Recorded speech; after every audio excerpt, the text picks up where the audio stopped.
Thank you, Sucheta, Mr. Bhargav, Mr. Basu, and members of the audience.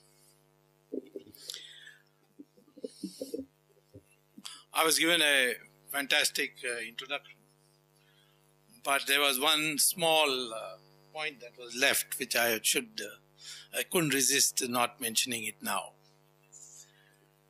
Yes, it's a fact that Narasimha Rao made me a cabinet rank minister of a committee which was supposed to be dealing with the WTO issues of labor standards and international trade. And he housed me in the Commerce Ministry. At that time, Chidambaram was the Minister of State for Commerce. So the bad blood between me and him started when his secretary came to see me to say that now that you have been appointed in the Ministry of Commerce, you should pay a call on the minister. So I said, I have a problem. I'm a cabinet rank minister and he is just a junior Minister of State. So he should call on me and not me on him. That's how it all started.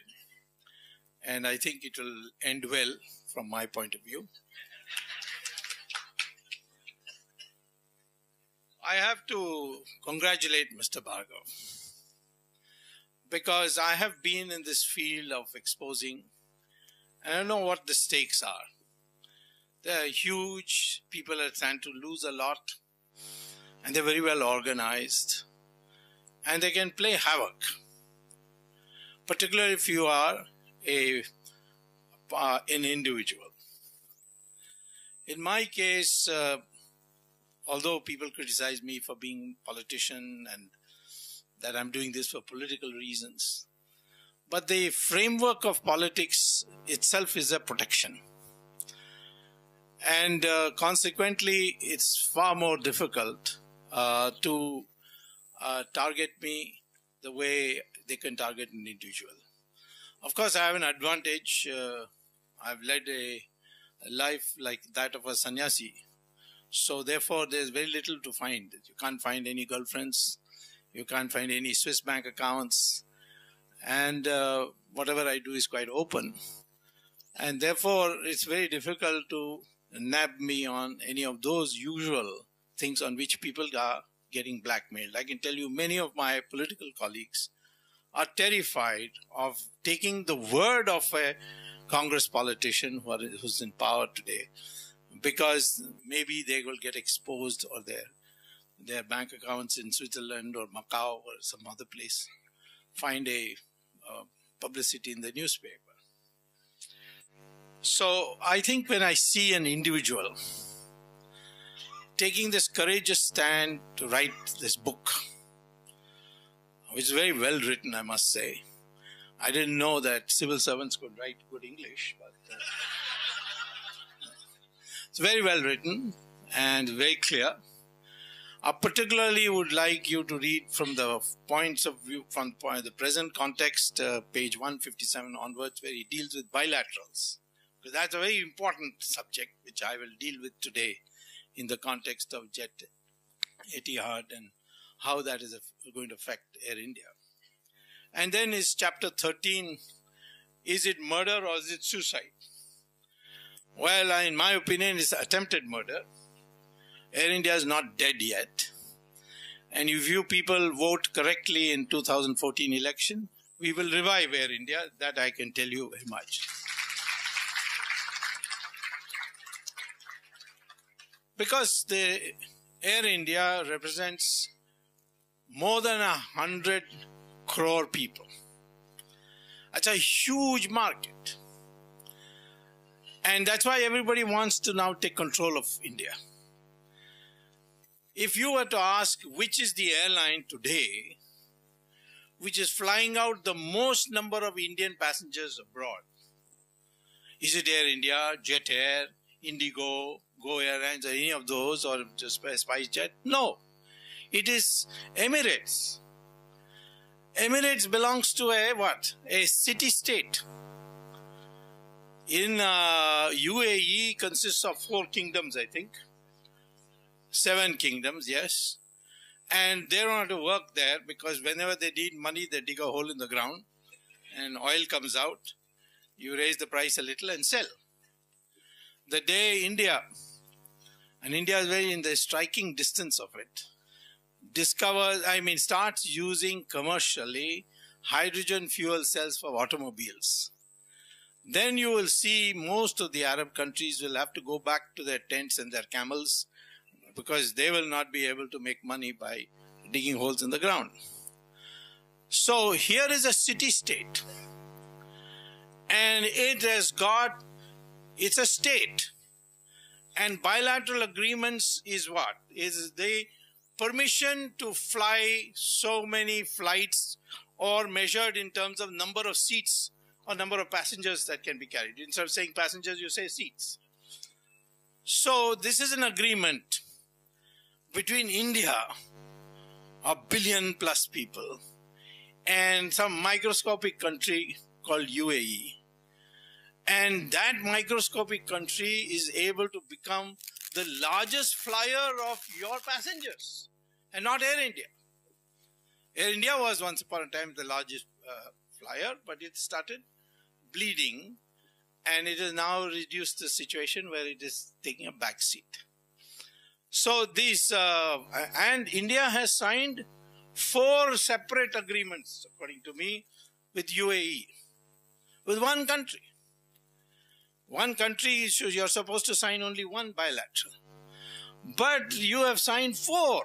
One with Dubai, another with Abu Dhabi, and third with one other, Salam Sheikh or whatever, and 4th maybe with Dawood Ibrahim, I don't know. Who's resident there. Now, why? Now, Emirates can come here, fly from Bombay to Madras, can fly from, internally this big land peninsular country. But if Indian flights go to UAE, they can't fly internally. If you land in any of those airports, you have to, after that, travel by a bus. There's no further flights inside UAE.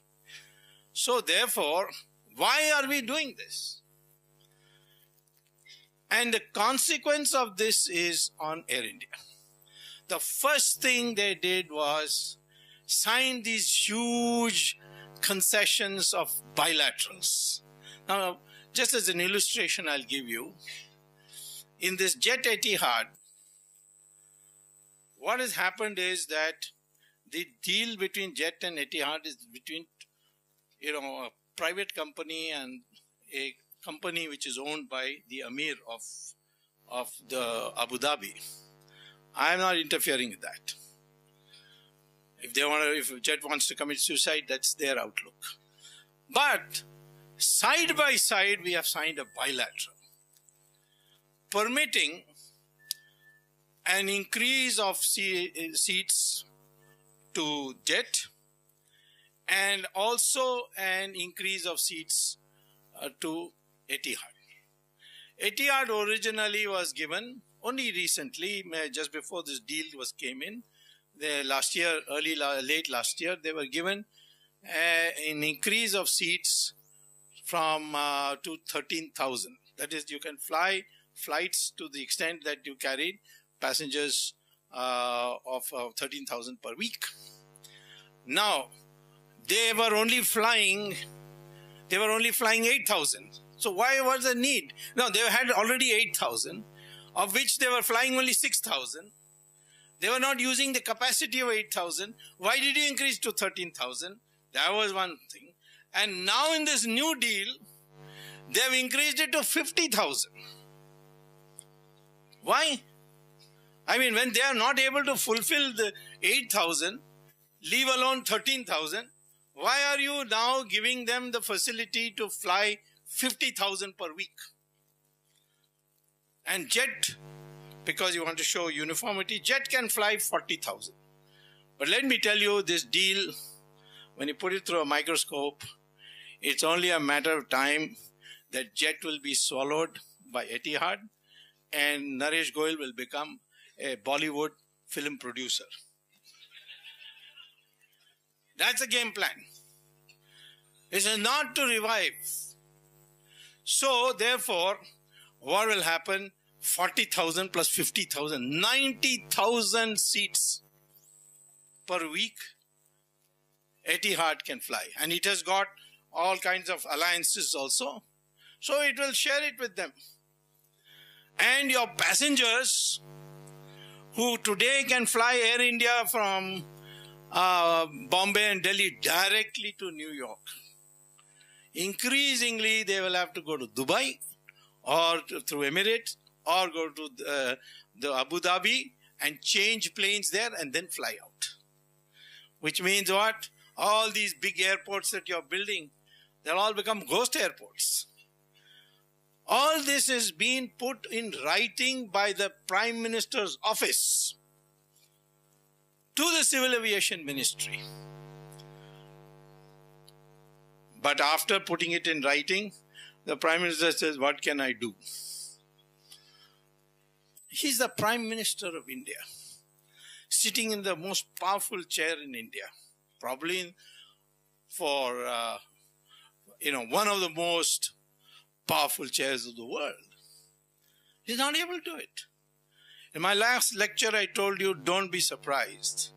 What is important in India is today the mindset that Mr. Bhargav has, courageously coming and putting it out. There's no need. You could have read The Comfortable Retired Life. Maybe they would have, out of consideration for you not writing the book, given you another new posting.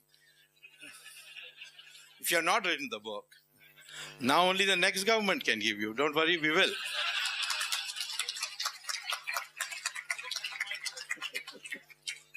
No, I'm not saying you're asking. I'm saying that a man of this talent cannot go waste. And today, expectation of life is now rising so much. And if the Prime Minister of India can be 82, you're only 58 plus. So, therefore, I'm saying that this means a stranglehold of foreign airlines in India. Why are they doing it? Why is the Prime Minister so powerless? I told you that in the circus you'll have 5 lions, well-fed, strong, can kill anybody. And they will be in a cage. A ringmaster will walk in, lean, thin ringmaster, crack the whip and say, climb up. And all these 5 lions will climb up. Then he say, open your mouth. They'll all open their mouth. He'll put his head in each one of them. Everybody will clap. And then he'll tell the lions, go back to your cage. They'll go back. Why do the lions obey? Because from childhood, from pup stage, they've been brought up to obey. So, in Sanskrit, we call lion a Singh. So, Manmohan Singh is a circus lion. And an Italian ringmaster can make him do what she wants.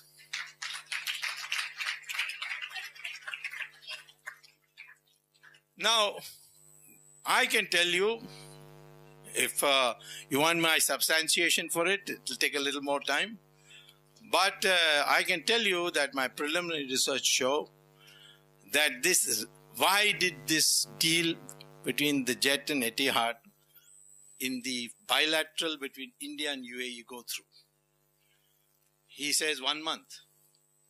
Well, I mean, he's being generous. In May of this year, first week, the Standing Committee of Parliament, which is authorized to examine the budgetary accounts of the civil aviation, wrote strongly against these bilaterals and said we should never agree to it. The CAG had already said no more bilaterals. We have given away too much. But this shocked the Standing Committee. It consists of all parties, the Standing Committee. The report was given to Parliament on the 5th of March. And the consequence of it, all the top civil services, members of the civil service met on 18th of May of this year. I mean, every ministry secretary It's called the interministerial group. There cannot be a higher administrative level committee than that. They met and they said, we don't agree to this Jet Etihad deal, particularly the bilateral agreement. If they want a deal without the bilateral agreement, no problem. But the deal without the bilateral agreement will never take place. The Etihad will never agree. And I'll tell you why it won't agree. So they said this bilateral cannot be agreed to. 18th May. On 20th May, Mr. Ajit Singh, Civil Aviation Minister, walks into the office of the Prime Minister. And he says, he throws a tantrum. So the Prime Minister says, form a committee. So the usual musketeers were summoned. Chidambaram, the second most corrupt politician of UPA, the first most you know. Anand Sharma, generally never sober. He the second. Salman Khurshid, who is said in his book, I don't know whether you have seen the book of 1987, where he said that Muslims were happy when the Hindus murdered the Sikhs in 1984 for all the atrocities that the Sikhs committed on the Muslims in 1947. And that book has not been retracted. I don't know what it is. Then in Batla House, he said Sonia Gandhi had tears in her eyes. The terrorists had been shot dead.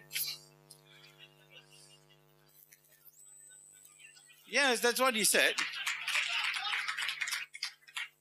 Of course, Sonia Gandhi has taken a lot of interest in terrorists. For example, those 4 people who were convicted by the Supreme Court to be hanged for the murder of Rajiv Gandhi, she wrote a letter to the president saying, no, they should not be hanged, they should be given life imprisonment. Why she wrote that letter, I don't know. She even sent her daughter to the jail to ask how one of them, Miss Nalini, was doing. So I think she has a special soft corner for terrorists, so it's understandable. Now, this Salman Khurshid was there, already fretting that UAE is feeling upset. And the 3 of them, there was 1/4, Ajit Singh. Well, Ajit Singh is a friend of mine, so I won't say anything against him. But he is easily amenable to certain things. So the 4 met on 21st of May. Yeah, April, excuse me, not May. It's in April, he's right. They met in April. Then they go and report to the PM that we have decided to overrule the interministerial group. Prime Minister said, okay. Then they fly immediately to Abu Dhabi, and there Mr. Naresh Goyal is also sitting by, and the Amir also is there, and they signed the agreement within 3 days. That's what I mean when I said 3 days. I have never seen, this is the world record, that we are capable of signing an agreement in 3 days after a meeting of the interministerial group. The law requires that the Cabinet Committee on Economic Affairs must pass before a deal can be processed. And the SEBI must consider it. The FIPB must consider it. So many clearances are there. No, but they went and signed it. And said the clearances will come later. Now, why was this done in this way? It's extraordinary.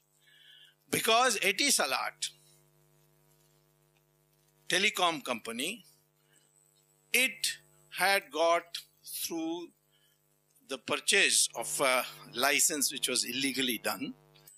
The license was given by Raja at 2001 prices in 2008, when the price was 10 times the 2001 price.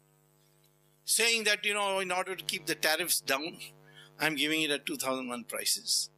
But the moment these telecom companies got it, they sold it to foreign companies at 8 times the price. The market price is 10 times, but they sold it 8 times.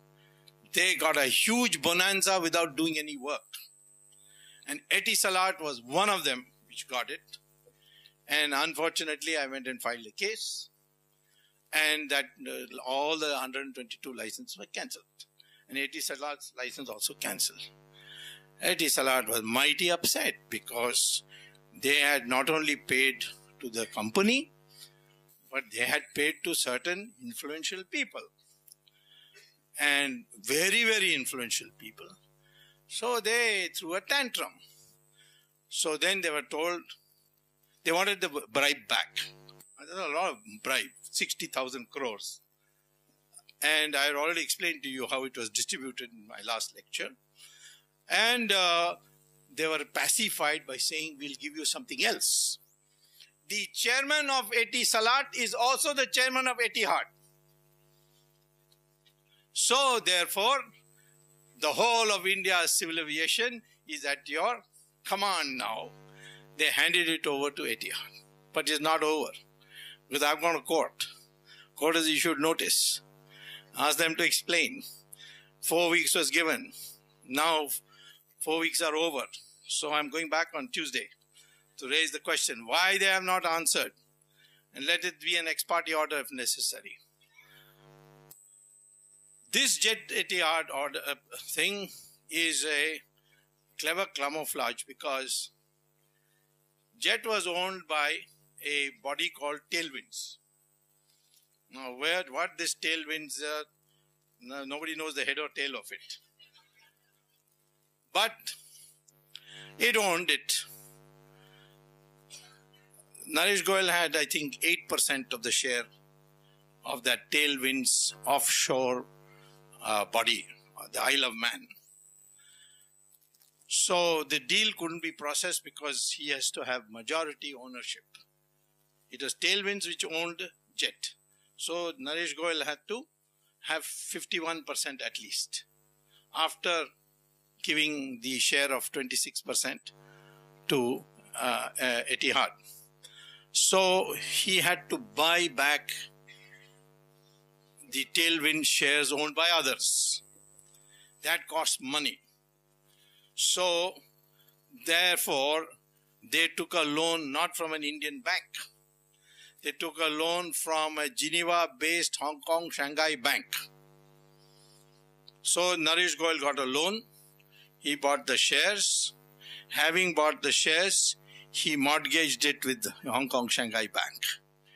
Now the shares could become worthless, so somebody had to give a guarantee. Etihad gave the guarantee. So wonderful. Etihad gave the guarantee. Now what will happen tomorrow? Naresh Goyal does not pay back his loan. The bank becomes the owner of the shares. But the bank doesn't want to run an airline. So he tells the Etihad, hey, you gave the guarantee. You now pay and take these shares. So 100% of Jet shares will now become Etihad and Jet will merge into Etihad. That, in my opinion, is the game plan that is being worked out. In our country, we do not allow foreign airlines to own more than 26% of the shares of any airlines. And that's a new policy. And that policy was recently passed because airlines are sick. So therefore, they must be allowed to take money from abroad. How much? 26% of the equity. Foreign direct investment. Well, using that, suddenly another airline comes in called Air Asia. And it decides to enter into a joint venture with Mr. Ratan Tata and somebody called Bhatia based in London. And says, I am going to start Air Asia too. And of course, the newspapers all have been given to nice parties, dinner parties and all. They write lovely thing, Air Asia is coming. I looked at the deal and I said, my God, the policy passed is that foreign direct investment shall come from a foreign airline to an Indian airline for that Indian airline which is suffering financial losses. Now this AirAsia has come and it has invested in a joint venture along with Tata's and Bhatia. I never knew that that Ratan Tata could fly, because the minimum requirement is that the airline, the foreign airline, can invest only in an Indian airline. But Tata is not an Indian airline, not to my knowledge. I've never seen him fly. So he then, they enter into this alliance. So I go to court and said, this is illegal. Court has issued notice on that. And we are in pretty far advanced. That deal will not go through. That's an illegal deal. Then suddenly emerges from the shadows a very famous lady called Neera Radia, former employee of the Singapore Airlines. And she brings about a new deal, again with Ratan Tata. The same thing, same illegality. Of course, she tells on the one of the tapes, she says that every bilateral agreement, the bribe paid per seat, per week, for a year, is $2,345. Now, I don't know how she knows those exactly. But she negotiates second. That's also illegal. So if you have Jet Etihad, which later on becomes Etihad only, Emirates already number one, then AirAsia. AirAsia, everybody says wonderful. But when I looked at the proceedings of the Malaysian parliament, I found this fellow has not paid the Malaysians, and he has now left Malaysia and gone to Indonesia. And he comes here and addresses a press conference and he says, Indians have stupid laws. I don't care for Indian laws. Well, he'll find out the hard way that Indian laws do matter. So this is how this whole airline is being collapsed. You will not have all the, you see, what happens is once these airlines come in, they're not going to train new pilots. They will snitch from Air India. Air India gone. Already the Air India has not paid back salaries for so many. So the Air India gone. And then Indigo gone. All the private airlines will go.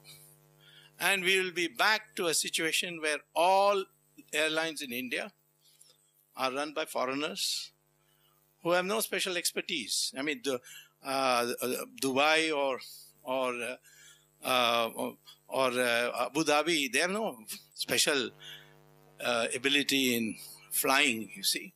Yes, they're good in flight of money, but not flight of human beings. So, therefore, India's independence is threatened, because you must remember, most of our airports function dually for the defense. Defense Ministry not consulted. Well, certainly also we find that this Etisalat, at the time of Etisalat, I produced an IB report to show that most of the directors of Etisalat were Pakistanis. And since they bought a license from Swan Telecom, whose owner was also Dubai's right-hand man, I mean that is Daud's right-hand man, Shahid Balwas, used to have a private airline in Palanpur in Gujarat, which I had to shut down, shut down. Now, they had Pakistani office bearers, office bearers only, and directors. That means this company was not a telecom company. It was actually a real estate company, but Raja's friends, so Raja ensured that they got a license. They only named themselves as Swan Telecom. There was neither Swan in it nor Telecom in it. And they got the license. And therefore, if Etisalat was going to run its business in India, they would have to put up towers all over India, which means the Pakistanis can come in through the Etisalat labor force. So there's a national security issue. The Home Ministry had written a report. Nobody cared for it. I brought it to the Supreme Court's notice, and that's how the licenses got cancelled. You're playing with national security when you're dealing with airlines. Airlines is a very important thing for us because India is a large country. Should be able to travel to the length and breadth of India by cheap fares so that people it leads to national integration. The whole of Northeast complains that they cannot come to the rest of India because they have to pay such high fares. And these high fares are because of the taxes that have been imposed on the air fuel and other things. Ours is the highest taxed air fuel in the world, if I'm not wrong. And these things have to be rationalized. This airline industry can tomorrow be revived. And the fares cut to 1/3 of what it is today if we change our tax structure, the way we tax the fuel, landing rights in airports and so on. But it has been deliberately made so that the Indians are at a disadvantage and the foreigners are at an advantage. And of course they pay.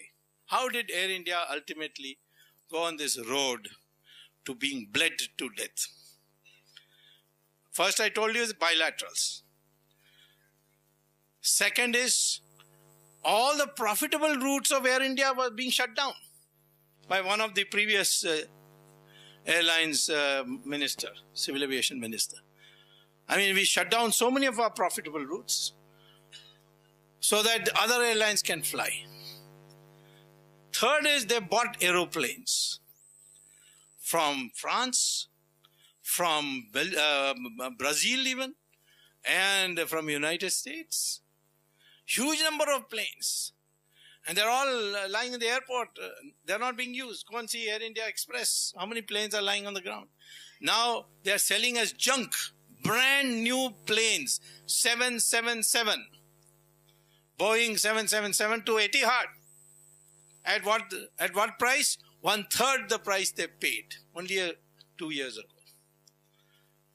So this is who authorized the purchase and at what price? I've written a letter to the Chief Vigilance Commissioners that please ask the CBI to ask our private airlines how much they paid for their aircraft, Airbuses that they bought, and how much the government of India has paid. According to me, Indian government has paid 4 times the price that the private airlines have paid for the same aircraft. 4 times, and it goes in billion. Some people have made $1 billion. This is loot. So let me say, therefore, put it in perspective. Originally, we started with the Soviet model, which is a disaster for India, which started this corruption, whole corruption business. That time there was entitlement called licenses, quotas. They entered the black market and corruption started. The Soviet model was not suitable for India. Unfortunately, I was in the wrong end of the politics. I had to suffer consequences. I was a professor at IIT. They threw me out. Later on, the Janta came to power. And Mr. Moraji Desai appointed me on the board of governors, the very body which had dismissed me. Later on, the courts reinstated me, but then I had become a cabinet minister, so I couldn't go back. And the IIT had to pay all my back salary. So that amounted to 1 crore rupees. So therefore, I don't have to now, I can retire and do other things. But these are fortuitous circumstances. Otherwise, anybody else would have been crushed. Or he would have had to go back to America. This Soviet model was based on squeezing resources from agriculture to finance industrialization. But our agriculture had already been bled by the British through the zamindari system. So there's nothing to extract. That's why we had a famine or near famine in 1966. Thanks to our farmers who got these seeds and water and potassium and nitrogen, etc., we produce green revolution, so we don't have a food crisis anymore. The same thing happened. We are not able to sell the products produced by a public sector. Foreign exchange crisis came. That is the time I had become minister, and we then brought in economic reforms, and thanks to Narasimha Rao, it got implemented. And then we have been achieving growth rates, not in the last 3-4 years, but at 8-9%. We can easily go to 12-13%. And we need to remove this corruption. And this corruption is now spreading to other areas. every natural resource is being converted for corruption. First it was the spectrum. That's a natural resource because it's airwaves in the sky. Then it was coal, which is under the ground. Then oil. Then now even thorium, sand, they are quarrying illegally sand from the coast of Kerala and Tamil Nadu. And then this bilaterals. This is also actually a plunder of your natural resource. The sky has limited space for flying planes, and you are handing it over to countries who cannot reciprocate for you. So therefore, the country today needs to have a massive change in policy if this kind of plunder of our country doesn't take place. Air India is a case. It is not unusual. Every industry we are having this problem. Every sector we are having this problem. And it's because people are thinking there's no patriotism. They think that bleed the country, make it, get rich, and become socially important. Now, to become socially important, you have to have money. And so make money by hook or crook and then become important. And this is then corroding the whole society. And as a consequence, the foreigners who can pay more are now having easy access. The whole country today is in the weakest possible position. Anybody can push you around. Even states have started pushing the center. Whether the Prime Minister should go to the Chogam conference or not, some people, some illiterate politicians from the cinema world in Tamil Nadu are dictating to the Prime Minister. So, this is the situation which you have to rectify. And it is in this context that this book has come to open your eyes. It's happening everywhere, but there is hope. The country has seen now a new awareness. We saw it in 77 when everybody said, what do poor people know about democracy? They want their stomachs full. Democracy is only for the elite. But when the elections took place, the poor people showed those people that yes, we care for democracy. And that's how democracy came back, because the poor voted unitedly. The poorer parts of India voted against the Congress party. The more educated South India voted for the Congress party. It's the poor people who saved India and brought back democracy. It is not the rich people. So don't underestimate these poor people. There is today this new thing. And in this, we should resolve. There has to be a change, and a radical change. And I've already proposed certain radical measures. I said the income tax and corporate income tax should be abolished, because that will improve the state of the economy. The rates of savings will go up. As a consequence, investment will go up. As a consequence, growth rate will go up. And therefore, by indirect taxes, you will get more resources than you lose by abolition of income tax. I proposed this to some of the party leaders in BJP, because some people said this is Swami's individual view. Asked them, what is the party view? They said, well, yours is a bit conservative. I said, what conservative? They said, Nitin Gadkari in fact told me that there is one organization called Ardhaniti or something which has said abolish all taxes, not only income tax. So how are you going to raise resources? Put a transaction levy on all banking transactions. And the estimate shows to be 10 times what you are raising through taxes.